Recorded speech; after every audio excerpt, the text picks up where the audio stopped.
Meenakshi YouTube channel చూస్తున్న వారందరికీ ధన్యవాదములు. నమస్తే. చాలా వీడియోలు చేసి పెడుతూ ఉన్నాను. మరి నచ్చినట్లయితే లైక్ చేయండి, షేర్ చేయండి, సబ్స్క్రైబ్ చేయండి. ఆనందకరమైన జీవితం శని భగవానుడి చేతిలో ఉంటుంది. ఈ భూమి మీద పుట్టిన ప్రతి ఒక్కరికి. మరి ఈ మధ్యకాలం అంతా శని భగవానుడి గురించే మనం ఎక్కువ వీడియోలు జరుగుతున్నాయి. ఎందుకంటే శని భగవానుడు తన సొంత రాసులు కంప్లీట్ చేసుకుని 12వ భావంలో మీనంలోకి వెళ్ళబోతున్నారు. మళ్ళీ ఎన్ని సంవత్సరాలు పడుతుంది తన సొంత రాశిలో మకరంలో రావాలంటే? 30 years. కుంభంలోకి అంతే. అంటే మళ్ళీ ఇప్పుడు 2025తో కంప్లీట్ అవుతుంది. అంటే ఇక్కడి నుంచి లెక్కేయండి ఎన్ని సంవత్సరాలు పడుతుందో. అయితే శని భగవానుడికి 8, 12 భావాలకి కారకుడయ్యారు ఈయన. అంటే ప్రతి గ్రహానికి 2 భావాలకి కారకత్వం ఉంది. అయితే గురుగ్రహానికి 4 భావాల కారకుడయ్యారు. శని భగవానుడికి అష్టమ వ్యయాలు అంటే ఆరోగ్యం, ఆయుష్, సుఖమైన జీవితం ఇవన్నీ కూడా శని భగవానుడి చేతిలో ఉంటాయి. ఒక మనిషి ఎంత చదువుకున్నా ఒక మంచి ఉద్యోగం చేసి సంపాదించి ఆ సంపాదనని సరిగ్గా సద్వినియోగం చేసి ఆ సంపాదన కుటుంబ పోషణకైతేనేమి, ఒక ఫ్యాక్టరీ పెడితే ఒక 100 మంది, 1000 మంది, 10,000 మంది, 1,00,000 మంది ఆ మనిషి కింద ఉద్యోగం చేస్తూ ఆ మనిషి 1,000 మందికి నీడలా ఉంటారు. ఏది? ఉద్యోగాలు ఇచ్చే నీడలా. ఆ కిందన ఉద్యోగస్తులు ఉంటారు. ఇవన్నీ కూడా మనము ఏంటి, ఏ మనిషి అంటే ఏ వ్యక్తి అయినా జీవించాలంటే ఏం కావాలండి? పుట్టాక ధనం కావాలి. మరి ఆ ధనం కావాలంటే ఫస్ట్ విద్యను అభ్యసించాలి. ఒకరొక్కరికి విద్య రాదు, చేతి వృత్తుల వారు ఉంటారు, లేకపోతే వ్యవసాయం చేసుకునేవారు ఉంటారు. ఇట్లాగా ఏదోటి ఉంటారు. ఉంటే ధనం సంపాదిస్తారు. సంపాదించిన దాన్ని సద్వినియోగం చేసుకునేది లాభం. అది కూడా శని భగవానుడికే ఇచ్చారు. అంటే ఒక రిటైర్మెంట్ స్టేజ్కి ఎంత సంపాదించినా, ఎవరు కోట్లు ఎంత సంపాదించినా 60 సంవత్సరాల తర్వాత ఆ మనిషి మూల కూర్చుంటారు. దాన్ని రిటైర్మెంట్ స్టేజ్ అంటారు. ఈ రిటైర్మెంట్ స్టేజ్ ఆనందంగా ఆహ్లాదంగా గడవాలంటే మరి మంచి ఉద్యోగమో, వ్యాపారమో, తెలివితేటల వల్ల సంపాదన ఏదో ఒకటి ఉండాలి. అది సరైన టైంకి ఆ వచ్చిన ధనాన్ని సరిగ్గా ఇన్వెస్ట్ చేసుకోవడం, 10 మందికి ఒక మంచి చెట్టులాగా నీడనివ్వడం, అట్లాగే 10 మంది తన గురించి మంచి చెప్పుకోవడం, ఇవన్నీ కూడా అండి మరి శని భగవానుడి చేతిలోనే ఉంటాయి. ఎందుకు? శని భగవానుడు న్యాయదేవత, ధర్మదేవత. అంటే న్యాయం, ధర్మం అనేటప్పటికి ఆ వ్యక్తి ఎలా జీవించారు, ఎట్లా సంపాదించారు, దాన్ని బట్టి ఆయన రిటైర్మెంట్ స్టేజ్ ఉంటుంది. మరి అట్లాగా మనం మన సంపాదన సరైన సంపాదన, అక్రమ మార్గమా, ఇవన్నీ కూడా మనం చేసే దాని మీద ఉంటుంది. దాని మీదే శని భగవానుడు మనకి రిజల్ట్ ఇస్తారు. ఆ రిజల్ట్స్ ఎట్లా ఉంటాయనేది రిటైర్మెంట్ స్టేజ్ తర్వాతే మనం అనుభవించే పద్ధతిని బట్టి అక్కడ ఉంటుంది. ఎందుకంటే శని భగవానుడు ముసలివారికి ప్రాధాన్యత ఉంది శని భగవానుడికి. అందుచేత రిటైర్మెంట్ స్టేజ్ చాలా ముఖ్యం అండి. ఇది శని భగవానుడి చేతిలోనే ఉంటుంది. ఆనందంగా, ఆహ్లాదంగా, సంపూర్ణమైన ఆరోగ్యం, ఆయుష్తో ఉండి ఆనందంగా ఈ భూమి మీద జీవించి పైకి వెళ్ళిపోవాలంటే మొత్తం శని భగవానుడి చేతిలోనే ఉంటుందండి. అది మన జన్మజాతక చక్రం చెప్తుంది. అట్లాగే మకర కుంభాలు ఈయనకి 8, 12 కారకత్వం కాబట్టి మకరం నుంచి అష్టమ స్థానం సింహరాశి అయ్యింది, మకరం నుంచి వ్యయ స్థానం ధనస్సు రాశి అయ్యింది. ఇవి గురుపాలిత రాశులు. చూడండి, చూసారా, 10 అంటే రాజ్యభావం. మనం ఏమి కర్మ చేస్తాము ఇది కూడా 2 భావాలకి, అష్టమానికి వ్యయానికి, మకర రాశికి, గురుపాలిత గ్రహాలకి వచ్చింది. మరి 11 లాభభావం. కుంభరాశికి మాత్రం అష్టమ వ్యయ స్థానాలు శనిపాలిత గ్రహాలకి వచ్చింది. కుంభరాశికి అంటే చూసారండి, సంపాదన విషయంలో గురుపాలితగా వస్తే మనం దాచుకుని మనం ఎంజాయ్ చేసేది మన కర్మఫల ప్రదాత కాబట్టి ఇక్కడ శనిపాలిత గ్రహాలకి వచ్చింది. ఏది? కుంభరాశి నుంచి వ్యయస్థానం అష్టమ స్థానం. అందుచేత ఈయనకి ఎంత ప్రాధాన్యత ఉందో చూసుకోండి. ఇప్పుడు కాలపురుష కుండలి చక్రానికి మీనరాశిలోకి వెళ్ళబోతున్నారు. మరి ఇది వ్యయస్థానమే.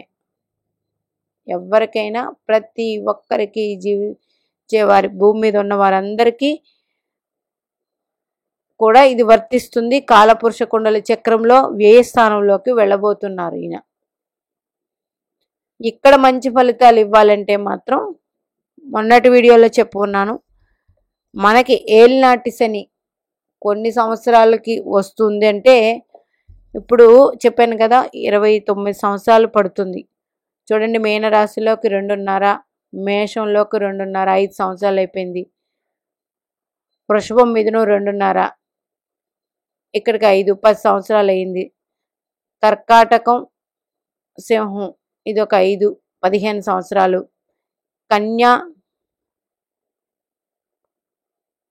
కన్యా తుల ఇది ఒక 5 సంవత్సరాలు, అంటే ఇక్కడికి 20 సంవత్సరాలు అయిపోయింది కదా. వృశ్చికం 2.5, 2.5 సంవత్సరాలు. మీ ధనస్సు 2.5 అంటే 25 సంవత్సరాలు. చూసారా, ఇక్కడి మీనరాశిలో నుండి ఇది 10 సంవత్సరాలు, ఇది 10 సంవత్సరాలు, 20 సంవత్సరాలు అయిపోయింది. కర్కాటకం సింహానికి 2.5 అంటే 5 సంవత్సరాలు, ఇది 5, 10 సంవత్సరాలు, ఇది 5, 15, ఇది 5, 20 అయ్యిందండి. తులారాశికి మళ్ళీ ఒక ఆవృతం ఇది తిరిగి రావడానికి శని భగవానికి 20 అయ్యింది. వృశ్చికం ధనస్సుకి ఎంత అయింది? 25 సంవత్సరాలు అయిపోయింది. అంటే మకర కుంభాల్లోకి రావడానికి ఇంకొక 25 సంవత్సరాలు పడుతుంది. ఇందులో మీది ఏ రాశి అంటే మీ చంద్రుడు ఏ రాశిలో ఉన్నాడు దాన్ని బట్టి ఏలినాటి శని జరుగుతుందా, అర్ధాష్టమ శన, అష్టమ శన, ఇవి వస్తాయి ఈ తిరుగుతూ ఉన్నప్పుడు. మనమేమో ఈ తిరుగుతూ ఉన్నప్పుడు మళ్ళీ ఏలినాటి శని వచ్చినప్పటికీ ఆయన కౌంట్ చేసుకుంటారు.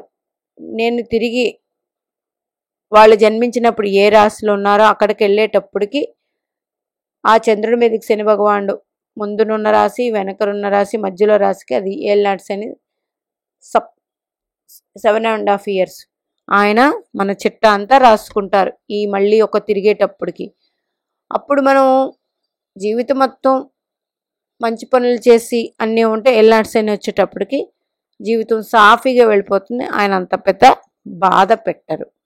అదే చాలామంది మనుషుల్ని ఇబ్బంది పెట్టి చాలా రకాలుగా ఏదైనా చేస్తే అదే ఏలినాటి శని వచ్చేటప్పటికి ఆయన మొత్తం మనకి కంప్లీట్గా మంచి టెస్టులు పెట్టి మొత్తం మనల్ని అట్లాగే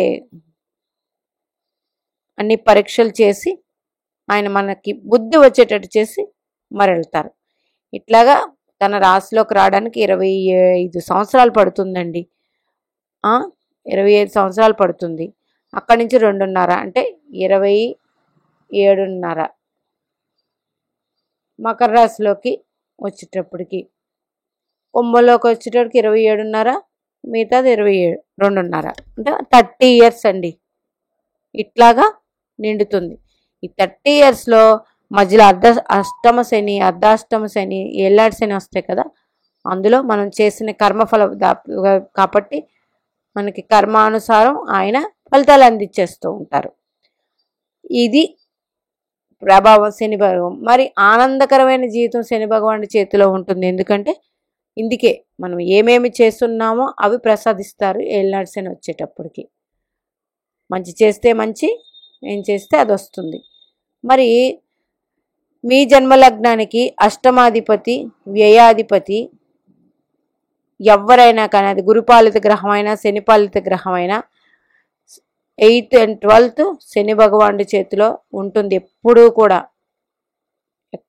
అంటే జీవితం మనం జీవించినంత కాలం ఈయన చేతిలోనే ఉంటుంది 8, 12. ఈ ఆనందకరమైన జీవితం శని భగవానుడి చేతిలో ఎందుకు ఉంటుందంటే 8, 12. 8, 12 ఏంటి?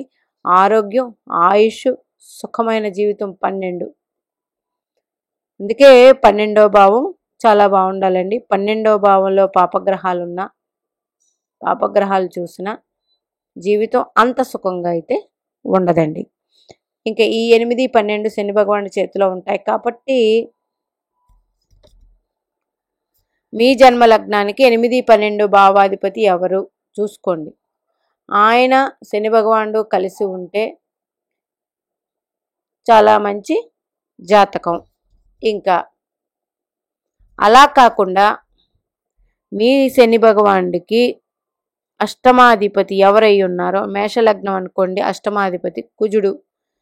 మీ శని భగవానుడు ఎక్కడున్నారో ఆయనకి అష్టమంలో ఈ కుజుడు ఉంటే ఆ కుజు మహాదశ చాలా ఇబ్బందులు. మీ జన్మలగ్నానికి 12వ అదే మేషలగ్నం తీసుకుంటే 12వ భావాధిపతి ఎవరు? గురుగ్రహం. ఈయన కానీ మీ శని భగవానుడు ఎక్కడున్నారో ఆయనకి 12లో ఉంటే ఆ గురు మహర్దశ చాలా ఇబ్బందులు పెడుతుంది. అంత ఈజీ కాదు.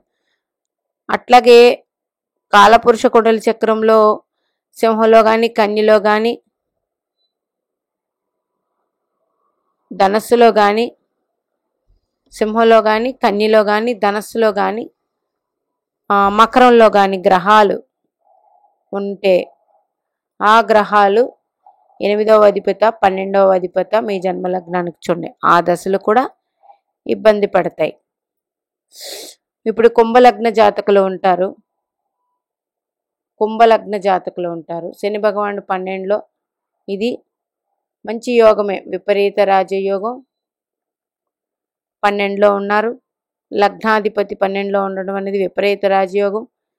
అన్ని బాగా స్వక్షేత్రం బాగుంటుంది. కానీ ఈ కుంభలగ్న జాతకులు 12లో శని ఉంటే 100% ఇబ్బందులు ఉంటాయి. జీవితం బాగుంటుంది, అంతే ఇబ్బందులను కూడా అనుభవించాల్సి ఉంటుంది.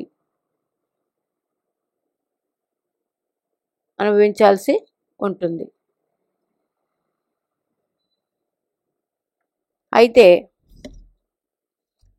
ఈ శని భగవానుడు మరి ఇక్కడ ఉన్నప్పుడు ఇందాక చెప్పాను కదండి, పెద్దవారు, ముసలివారు, ఇలాంటి వాళ్ళకి ఎక్కువ సేవ చేయటం, వాళ్ళ మాట వినడం అవి చేస్తే 100% జాతకం అభివృద్ధిలోకి వెళుతుంది. అయితే ఇక్కడ ఎవరికైనా సరే గుర్తుపెట్టుకోండి, శని భగవానుడు మకర కుంభాల్లో ఉన్నవాళ్ళు, తులారాశిలో ఉన్నవాళ్ళు జీవితం బాగుంటుందండి. అయితే 35 ఇయర్స్ దాటాకే బాగుంటుంది. శని భగవానుడు వయస్సు, అది మెచ్యూరిటీ లెవెల్స్. ఎవరికైనా మకర కుంభాల్లో ఉండగా జన్మించిన వారు, తులలో ఉండగా జన్మించిన వారు 35 సంవత్సరాల వరకు చాలా చాలా ఇబ్బందులు అయితే ఉంటాయి. ఆ 35 సంవత్సరాలు దాటితే మాత్రం వీరు మంచి పేరు ప్రతిష్టలు, మంచి ఉన్నతి అన్నీ ఉంటుంది. ఎందుకంటే ఈ రాశుల్లో శని ఉండగా పుట్టిన వారు పూర్వజన్మలో వాళ్ళు చాలా రకాల మంచి పనులు చేసి ఈ జన్మ తీసుకుంటారండి. శని భగవానుడు ఆ రాశుల్లో ఉన్నారంటేనే 100% మంచి జాతకం. కానీ ఈయన వయసు మెచ్యూరిటీ లెవెల్ 36 కదా, 35 అది దాటిన తర్వాతే బాగుంటుంది. ఈలోపు శని మహర్దశ వస్తే ఇబ్బందులు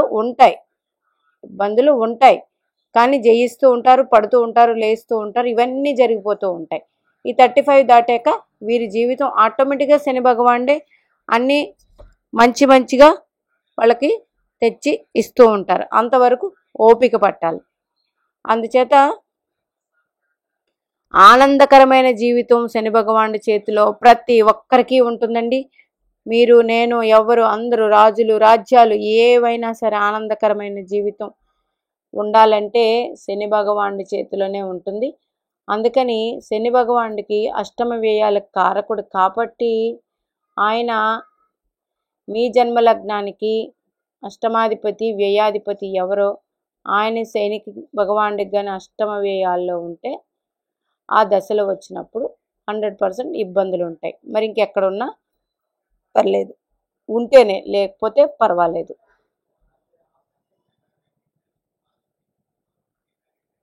అందుకే శని మహర్దశ ఎవరికైనా చిన్న వయసులో 35 లోపు వచ్చిందంటే మాత్రం 100% ఇబ్బందులు ఉంటాయండి. 100% ఇబ్బందులు ఉంటాయి. అవి దాటుకొని చాలా ఓర్చుకొని ముందుకు వెళితే మాత్రం వీరి జీవితం అద్భుతం. అవన్నీ కూడా శని భగవానుడు ముందు వారికి ఆయనే ప్రసాదించారు. శని భగవానుడు ఇచ్చినంత మరి ఏ గ్రహము ఇవ్వరండి. ఆయన కర్మఫలదాత. మనము పూర్వజన్మలో ఏం చేసామో దాన్ని బట్టే శని భగవానుడు జాతక చక్రంలో ఎక్కడున్నారని తెలిసిపోతుంది. 2, మనం శని మహర్దశ కానీ మీకు లేదా ఏలినాటి శని కానీ ఇవన్నీ కూడా ఆ దశల్లో శని భగవానుడు మనకి మంచి చేసుంటే మంచి ఇస్తారు, మనం మంచి చెడు చేసుంటే చెడు కూడా అంతే త్రిబుల్ పవర్లో ఇచ్చేస్తారు ఆయన. అది మనకి తెలుసా అంటే మనం చేసినవి మన మనసాక్షికి తెలుస్తుంది కదండి. అందుచేత శని భగవానుడి చేతిలోనే మన జీవితం ఉంది కాబట్టి ప్రతి ఒక్కరూ చాలా ఎక్కువగా మంచి పనులు చేయడం అనేది చాలా ముఖ్యం. ఇప్పుడు కుంభంలోంచి మీనంలోకి ఈరోజు రాత్రి తెల్లవారుజామున మీనంలోకి ప్రవేశిస్తూ ఉన్నారు. అంటే మకర కుంభాలు పూర్తి అయిపోయాయి 30 సంవత్సరాలకి.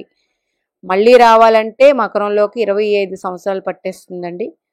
మరి ఈ 25 సంవత్సరాలలో మనము ఎంత మంచి పనులు చేస్తామో మిగిలిన కాలం శేష జీవితం, అదే చిన్నవాళ్ళైతే అవి, మధ్య వాళ్ళైతే మధ్య వయసు వారు, మళ్ళీ మకర కుంభాల్లో ఉన్నప్పుడు దీని ఫలితం ఆయన ఇచ్చేస్తారు. ప్రతి ఒక్కరికి ఇచ్చి మళ్ళీ మొదలు పెడతారు సంచారం.